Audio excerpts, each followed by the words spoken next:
In the wild heart of Venezuela, earth and water merge to create a landscape like no other. One that has bred many a legendary appetite.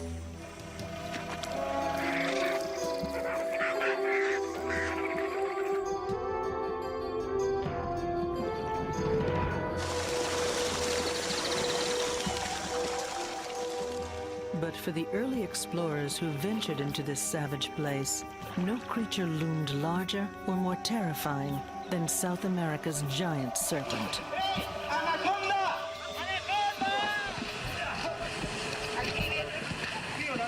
Trophy hunters spun tales of 100-foot monsters intent on human flesh. And for centuries, this astonishing creature has been obscured by legends as tangled and dense as the swamps it inhabits.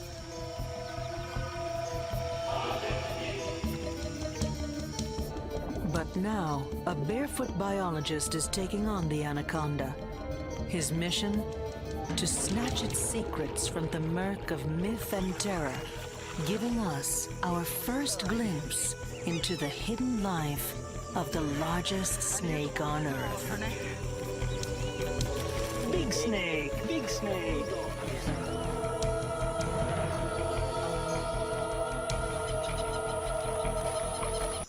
In the first scarlet rays of morning, a primeval world awakens.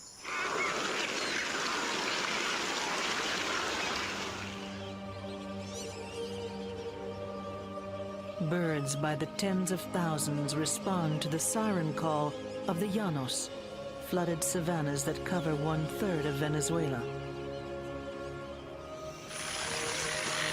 Months of drenching rains have waterlogged these plains, creating a soggy Serengeti as vast and pristine as its African counterpart.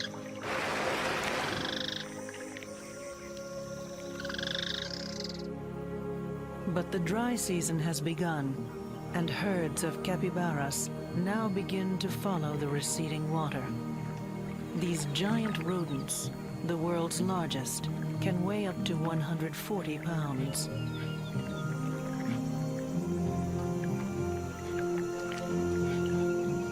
Soon, this lush place will be a parched plain, so the creatures of the Llanos eat while the eating is good. But their idyll of peace and plenty is about to be interrupted. Curled in the water hyacinth is 13 feet of starving serpent, a giant female anaconda.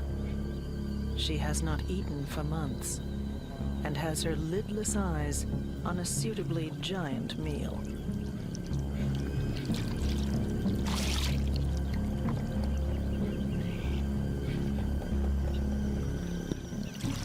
Oblivious to her presence, the capybara family plays. Dull-eyed, but sharp-tongued, the snake tastes the air for the scent of her rodent. At her strike, the Llanos takes flight, but for one capybara, it's too late.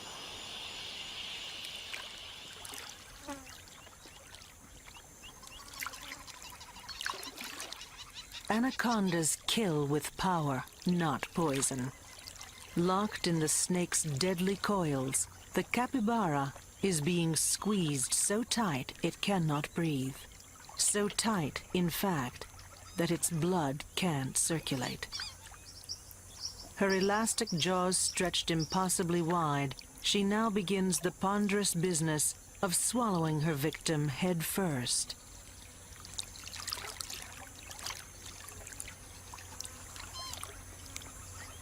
She has paid a price for this meal.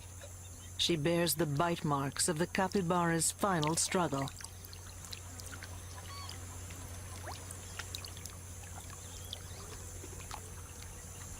There may be other snakes in the world that are as long as the anaconda, but none can match it for sheer bulk.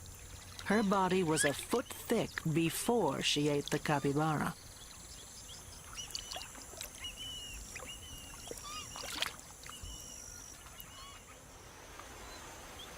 6 hours later, the last of the rodent has disappeared into the snake. Her post-meal proportions are chilling to the human eye.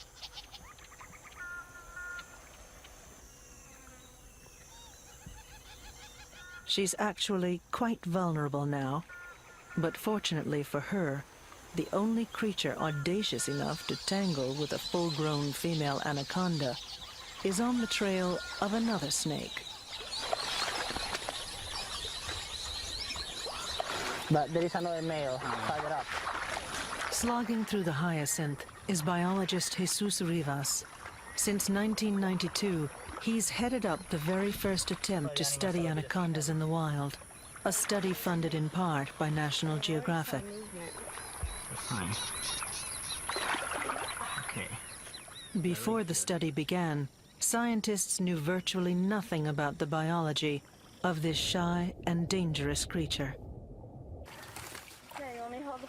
Wildlife biologist Renee Owens joined Jesus in his slippery pursuit in 1996.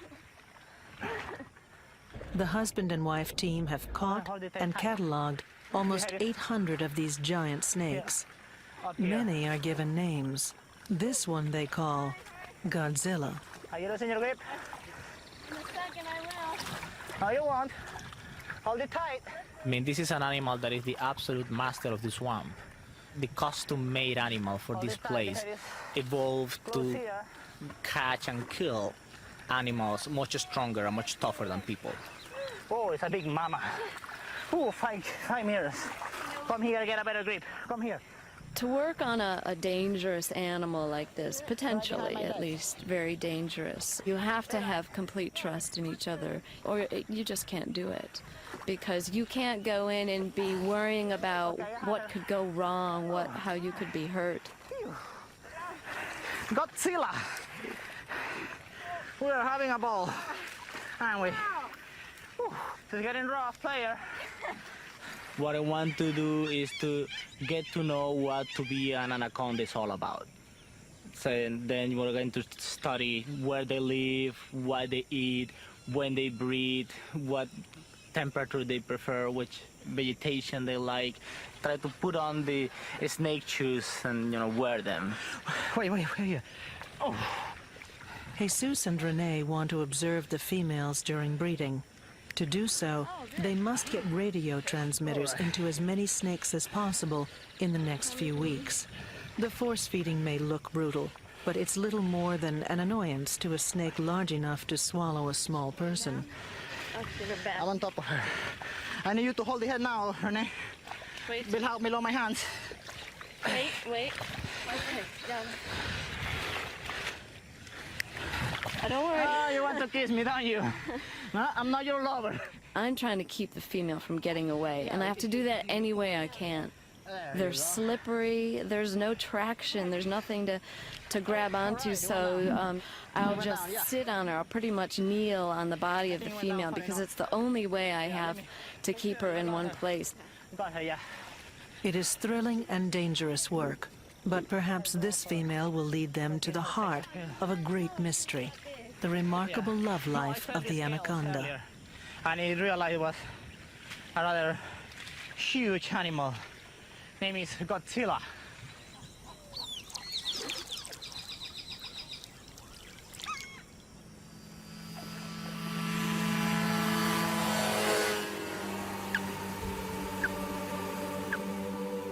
Jesus' living laboratory is an enormous patchwork of llanos, thanks to 3 Venezuelan cattle ranches that play host to the anaconda study. With so much ground to cover, the best way for Jesus to keep tabs on his radio-tagged snakes is from the air.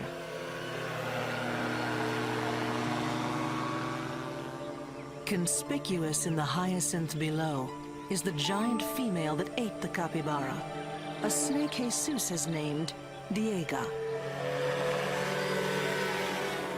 Warmth from the sun speeds up Diega's digestive process, bloating her with gases and keeping her afloat. Jesus will keep an eye on her and return to collect her when she's gotten back her girlish figure.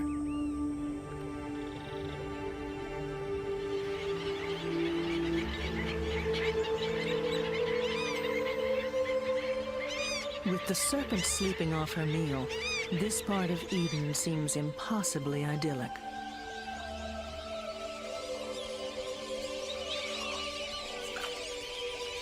But not all of the capybara's companions in the Llanos are as harmless as the snowy egret. For this is the land of the caiman, South America's infamous alligator cousin.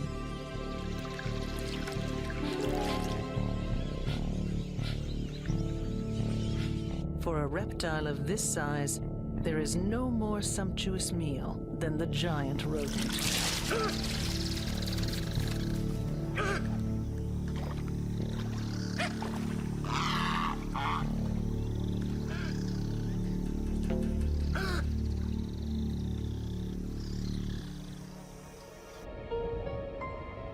The scent of blood in the water draws a crowd of fearsome scavengers from below.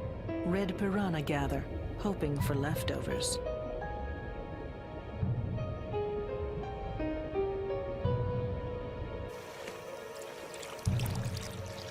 But today, the hungry caiman will disappoint. He's not about to let even a careless mouthful escape his jaws.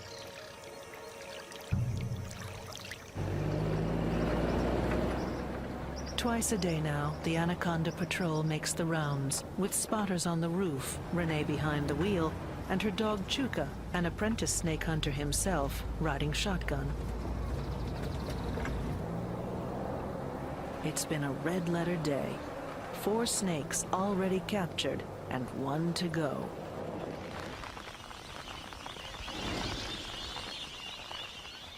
They've come for Diego, who's been digesting her capybara supper for more than 2 weeks.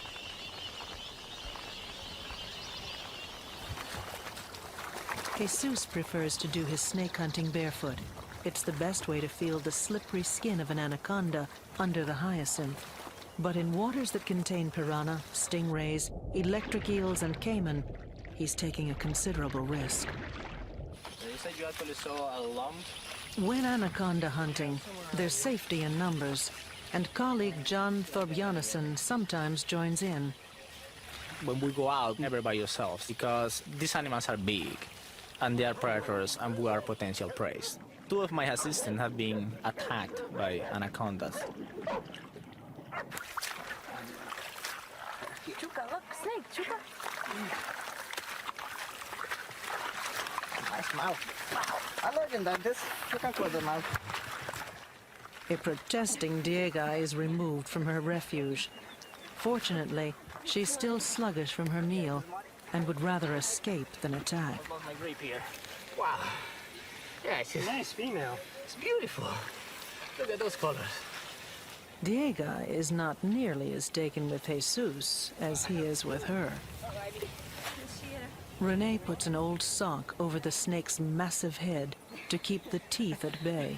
Stay. Hey. Stay. Be good. Sorry. It's like mud wrestling.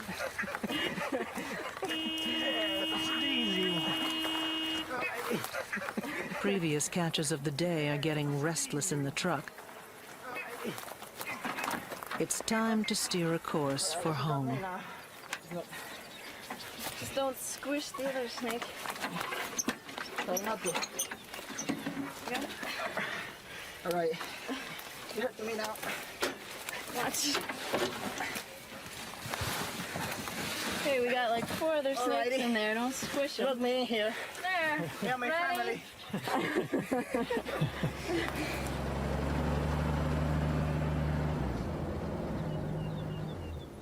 With their home doubling as their laboratory, living with snakes has become a way of life for Renee and Jesus. I think we can do the female first.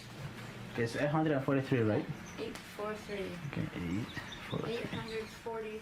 Once inside, they begin processing the snakes. Which is the number this? 800 and what? Jesus marks each snake with a number. That is 1, 2, 3, 4. Renee sketches their tail markings, the anaconda version of a fingerprint. It's easier than wrestling snakes in the wild, but it has its drawbacks too. Living with snakes, basically, it really stinks. I mean, literally, it just smells really bad. They have this musk that smells.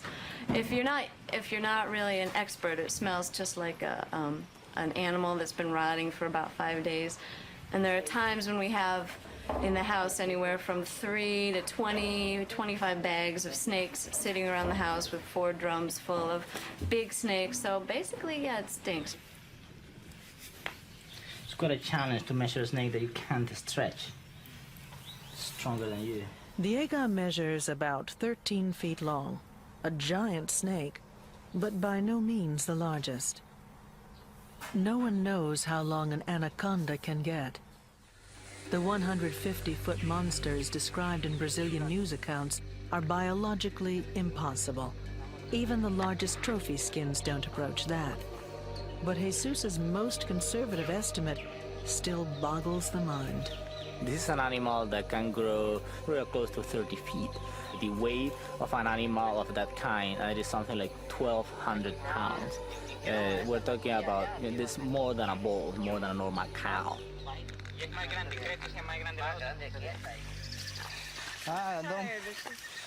Don't blame her. Now cataloged and fitted with a transmitter, the Aga is returned to the Llanos.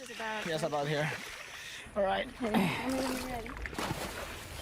Renee and Jesus bid her a temporary farewell, hoping that she will successfully mate. So get your boyfriends. We'll keep in touch. Yep, we'll do that. We'll back. We'll keep in touch.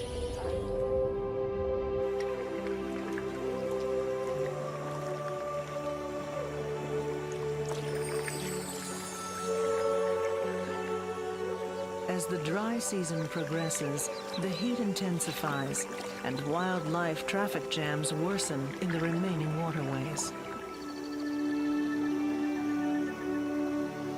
Capybara herds are forced to congregate in shrinking pools. And tempers run short among dominant males with harems to guard.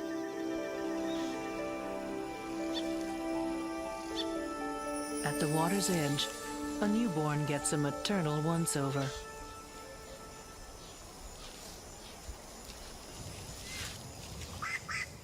But the mother is still in labor. There are more on the way. The impending birth has attracted vultures, but they'll play an unexpected role here.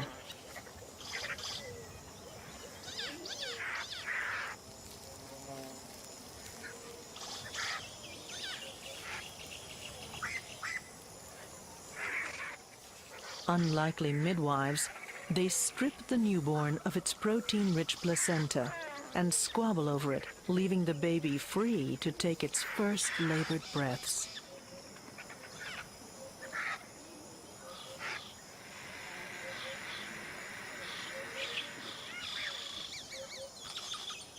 The newborns could use a few minutes to get their bearings, but the Llanos offers no grace periods. They've been noticed by a dominant male nearby, and his interest may not be benign.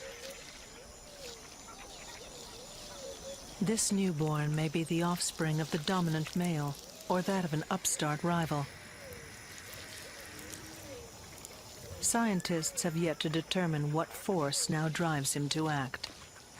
In a rarely seen display of violence, he passes sentence on the newborns and appoints himself executioner.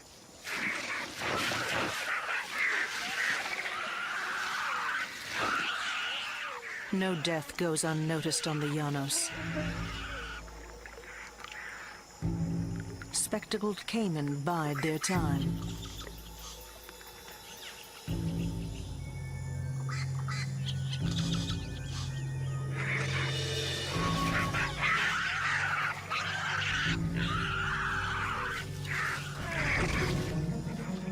Instantly, the vultures shed their midwife ways for a more familiar role.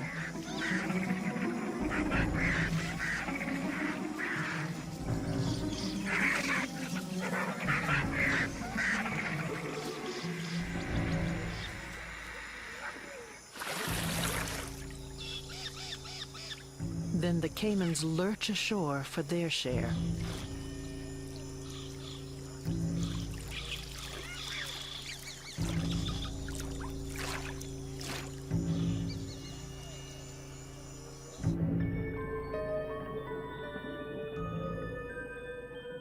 An underwater cleanup crew will get the rest. Piranhas, drawn as always to a scene of carnage, work their grisly magic.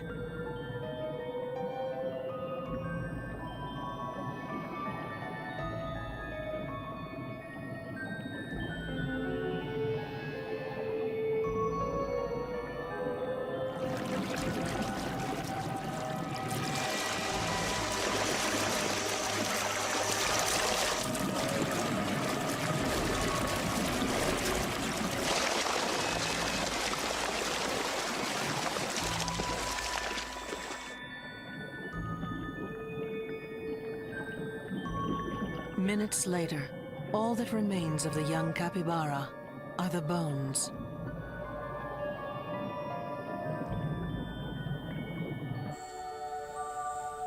In a place where some lifetimes are measured in minutes, a lucky survivor clings to its mother. He may have no more to fear from his own kind, but the capybara's enemies on the Llanos are many.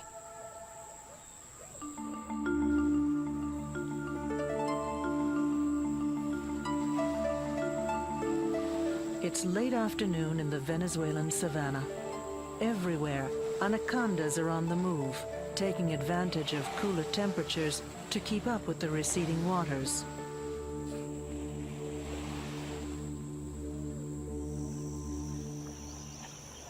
Jesus and Renee savor these last few weeks in the Llanos. Soon, the rains will come, making fieldwork virtually impossible. To work in the Llanos is a really unique experience. You can see, the shape of the earth, like an ocean of savanna around you. You have the feeling that those animals that are there were there before Columbus arrived to America. I feel like this is where I belong.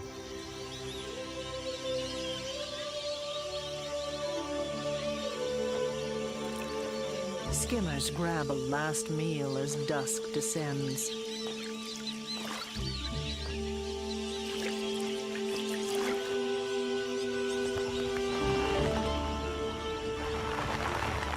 The evening slant of light signals rush hour in the Llanos as the birds head home to roost, further darkening the sky with their numbers.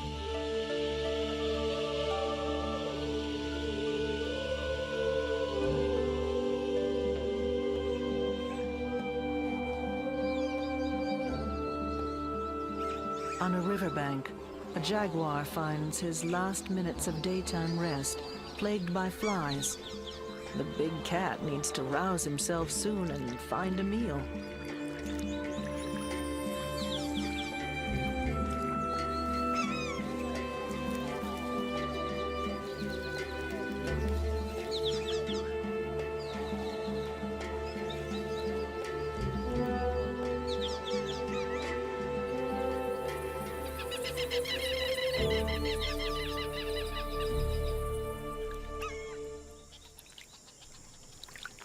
Morning finds a massive female anaconda looking for an escape from the rising sun.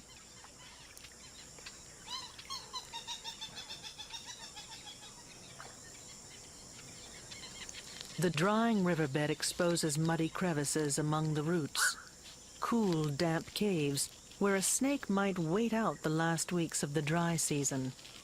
But the best-laid plans of anacondas are no match for Jesus and his uncanny knack for uncovering snake haunts. This is the domain of an anaconda named Marion, an old friend with a notoriously bad temper. There's a snake here, guys. That one?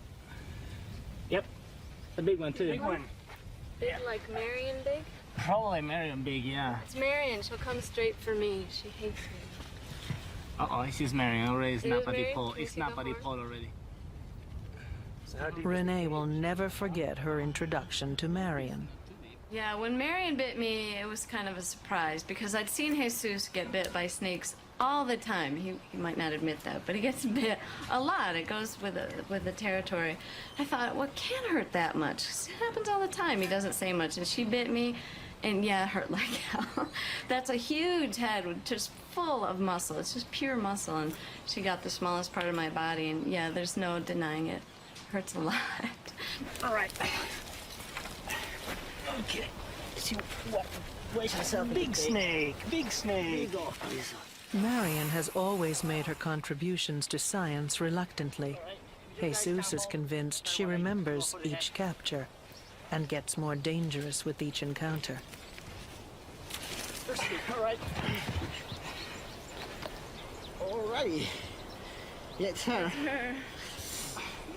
Marion is quite capable of killing a human being. Okay, this is making the evil loop. If I let her wrap around me and I'm history and gone. You know, I need at least 2 or 3 more people to unwrap her, because once she makes the loops, she is absolutely impossible to undo. You can't just stick your hand between the loops and loosen them up. There's much to tie. So even if we had people helping me, they need to know what they're doing, because otherwise it's very hard to. It's a very strong animal. And also the teeth are shaped like needles pushing backwards. First the mouth holes, and then if the animal gets to make a loop around the prey, it doesn't matter what kind of prey it is, it's dead. Anacondas can and do take prey the size of humans, and many a person's disappearance on the Llanos has been blamed on the giant snakes. Though no human deaths have been confirmed, members of the Anaconda team have been stalked and attacked. So yeah, I have been sometimes, but yeah, doing the right thing, I managed to pretty much have all my fingers and toes so far.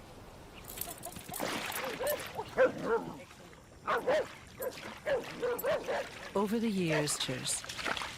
Yeah, anaconda have a very interesting personality. Some animals are normally oblivious, and we have caught them several times, and we know they're tame animals, some of them. Some others are absolute bitches. They get to be really mean.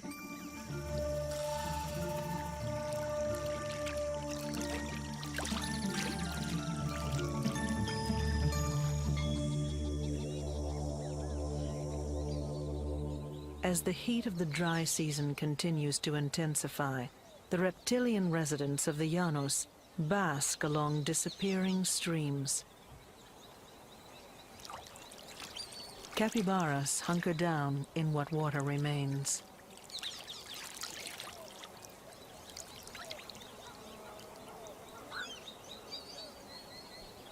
For the yellow-headed caracara, the capybaras are an obliging, movable feast of ticks.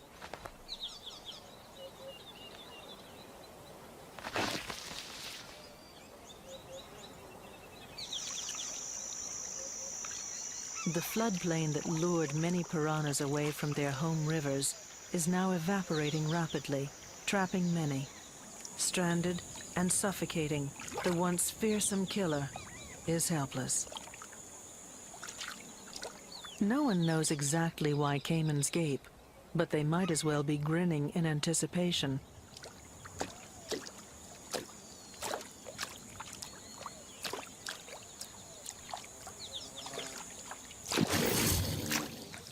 The crocodilians move in and put an end to the piranha's suffering. But when the rains come again, the carnivorous fish will have their day.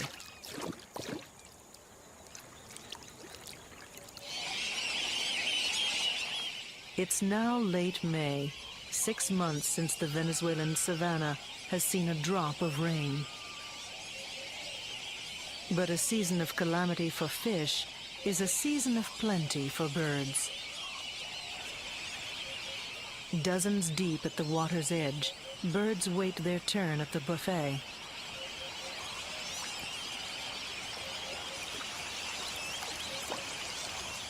Each species has perfected its own feeding technique.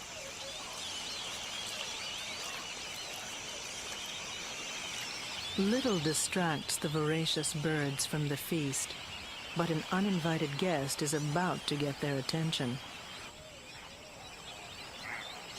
It's Diega, in search of a nice, quiet shallow for mating.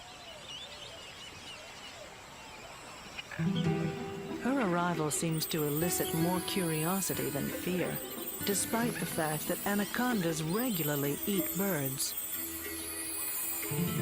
It's almost as if they know that the snake is an ambush hunter and won't waste her energy striking at prey that can see her coming. Indignant Orinoco geese announce that this is no place for an amorous anaconda, and the stilts escort her off the property. Diega retreats, but with an anaconda's characteristic lack of haste, leaving this place to the birds.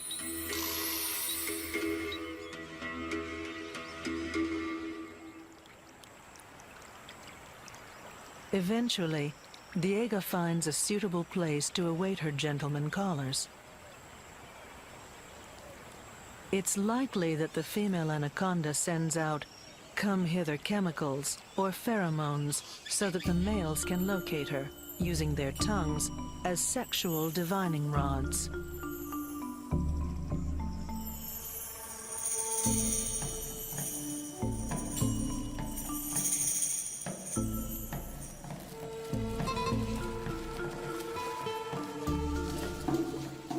Male anacondas are much smaller than the females, but with these giant snakes, small is a relative term.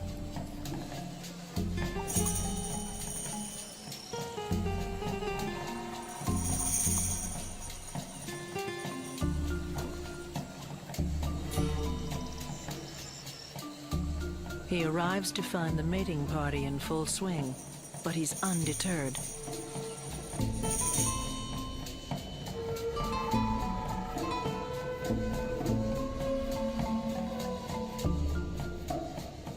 Several males have already wrapped themselves around Diega. It may look like her dance card is full, but sometimes a female will accommodate up to a dozen males in a breeding ball, a phenomenon Jesus is now trying to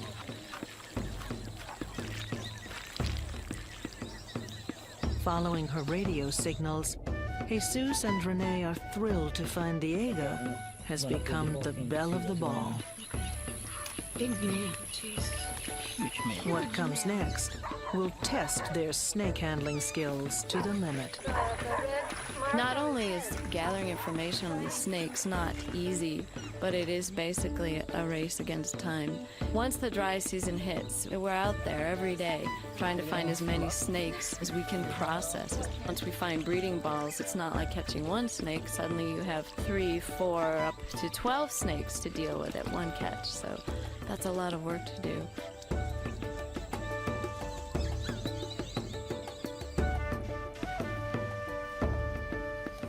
Back at the ranch, it's the male's turn to do their bit for science. Jesus takes blood samples for DNA testing. Eventually, he'll compare their DNA to that of the offspring to find out who fathered whom. That is, if all goes well and Diega has babies in the fall. But that's far from certain. She hasn't given birth in the 4 years Jesus has followed her, and she's up against the worst dry season in years. There's no telling when the rains will arrive.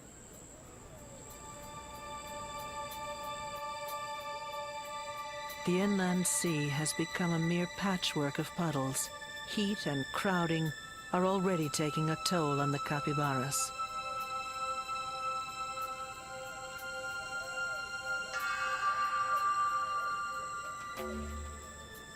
The caracara, once a welcome parasite remover, has become a torment the weakened capybara has little energy to fight off. The bird feeds with impunity on the rodent's wounds, which were inflicted by rivals.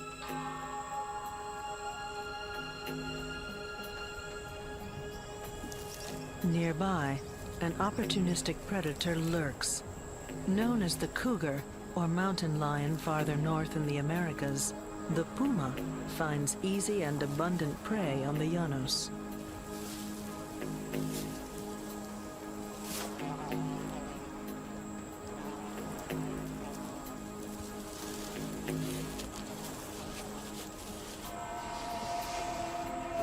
These are especially hard times for Diega. Now pregnant, she must choose her water holes well. Some will disappear altogether in the deepening dry, and she won't survive for long if she is exposed on the parching surface.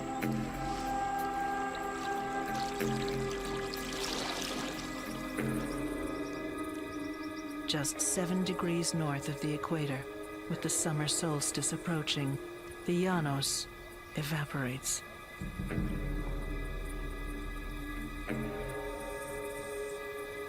Scarlet ibises keep a close eye on their sometime nemesis.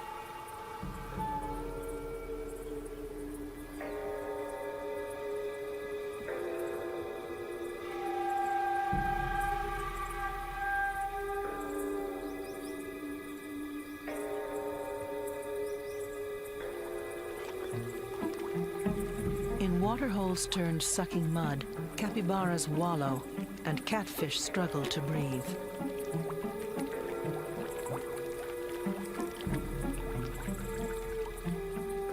With her water supply running dangerously low, Diega must now make an excruciating pilgrimage through the muck in search of shelter.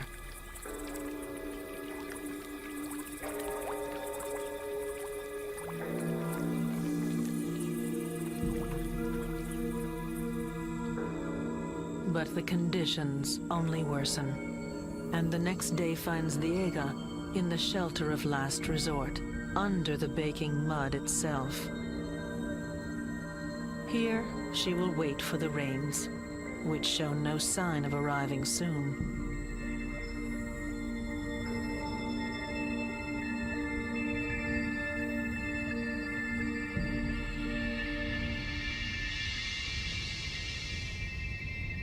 Some pregnant females lie exposed on the surface, where temperatures can reach a deadly 130 degrees. Many will not make it till the rains come, and their broods will die with them, a fate shared by many on the scorched Llanos.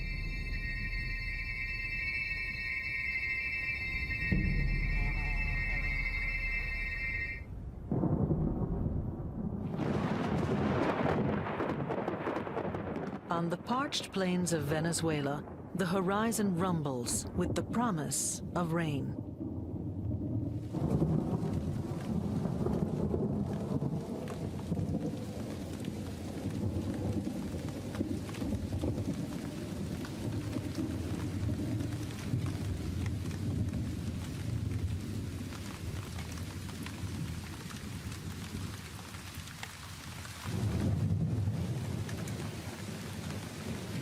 The scientists have left the flooded Llanos to the capybaras, not yet knowing if Diega or their other pregnant anacondas survived.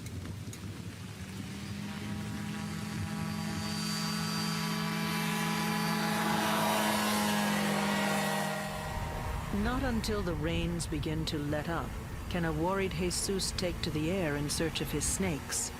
When I go to find Diega after the dry season, I wonder if she had made it through it. This dry season was so hard and so hot that there was a good chance she could have had dried out.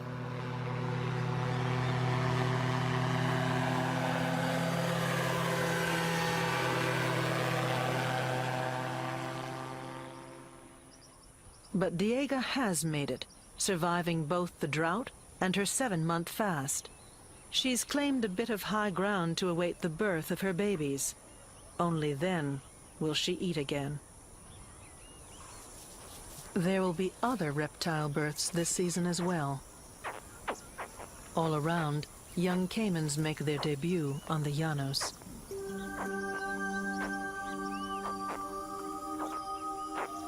The baby crocodilians emerge from their eggs, snub-nosed and chirping.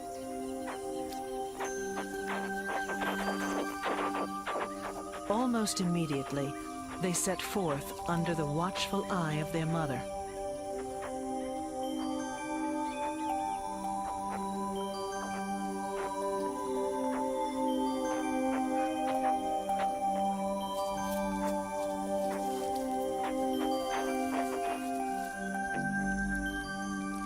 They are exposed and vulnerable on land, and waste no time making for the relative safety of the water. There, they congregate where their mother can keep an eye on them. Within hours of their birth, they're pouncing after their first insect meals.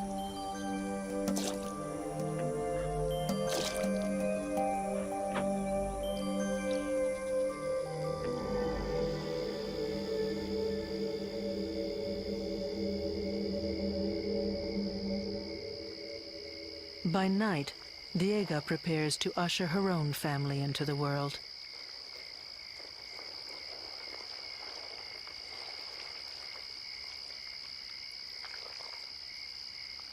Unlike the caiman and most other reptiles, she gives birth to live young.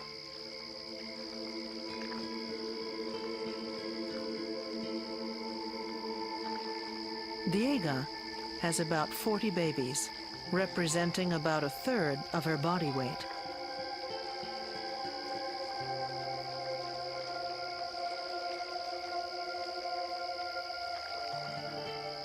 She also expels a dozen orange spheres, eggs that never developed.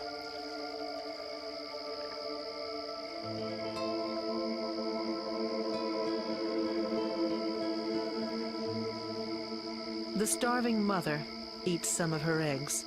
These will help sustain her until she's ready to hunt again.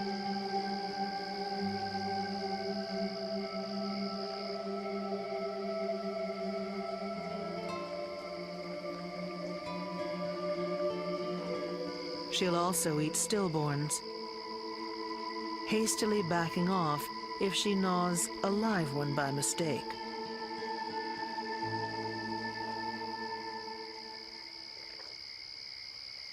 Anacondas do not care for their young. Diega's babies are now on their own.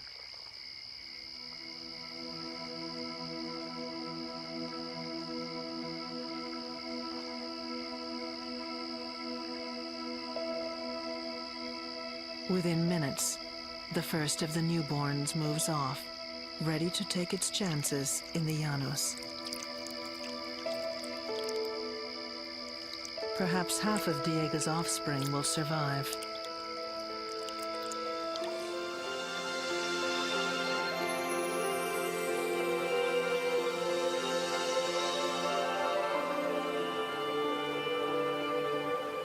Even as the neighboring rainforest disappears, the anaconda continues to thrive in these flooded lowlands.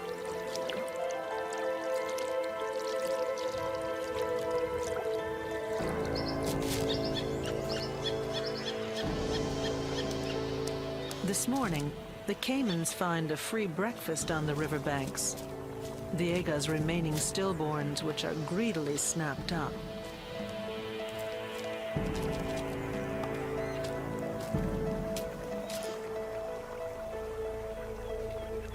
Some of her living offspring lie low in the hyacinth, doing their best not to attract unwanted attention.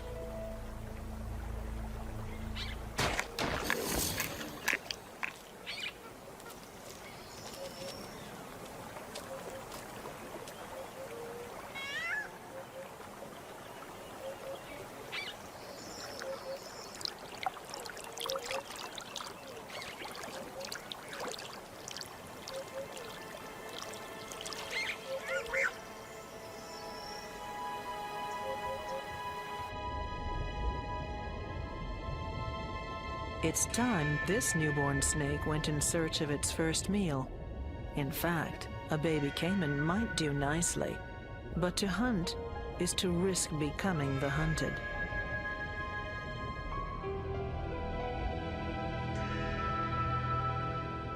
Usually, stealth and camouflage render the anaconda invisible to the piranha.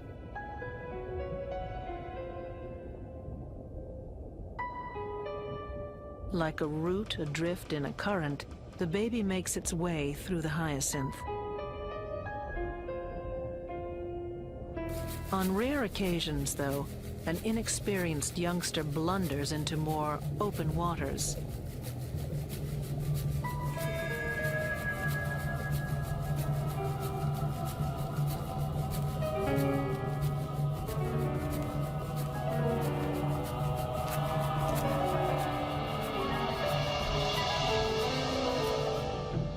Another baby grabs this opportunity to beat a hasty retreat, but the Llanos has not begun to exhaust its supply of unpleasant surprises.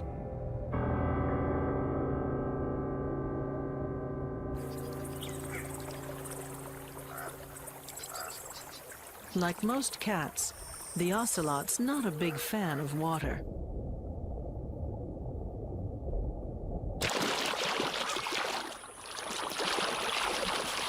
But he'll suffer a dunking in the interests of an anaconda lunch.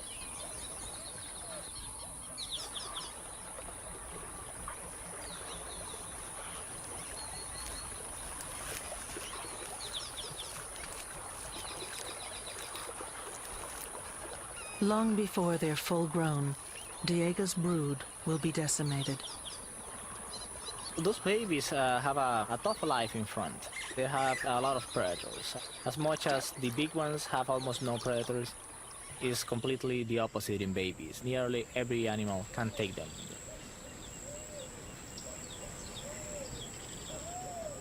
While Jesus gets acquainted with this year's crop of anacondas, they get their first taste of him.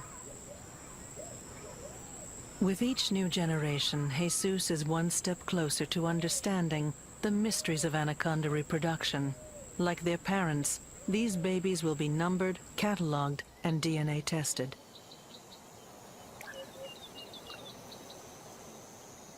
Then he will return them to the Llanos with a mixture of trepidation and envy. When I let them go, I'm jealous. I cannot dive so graceful in the swamp as they do and spend their life there. And I have this sense of, the kids go to college that all the parents have. And now they are on their own and they, hope they do well.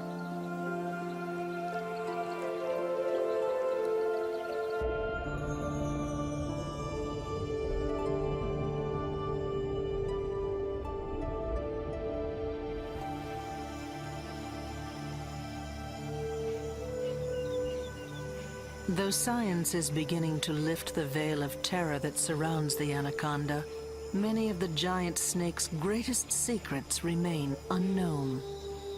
In the continuing search for answers, Jesus and Renee will have to probe deeper into the recesses of South America's jungles. And there's just no telling what they'll find.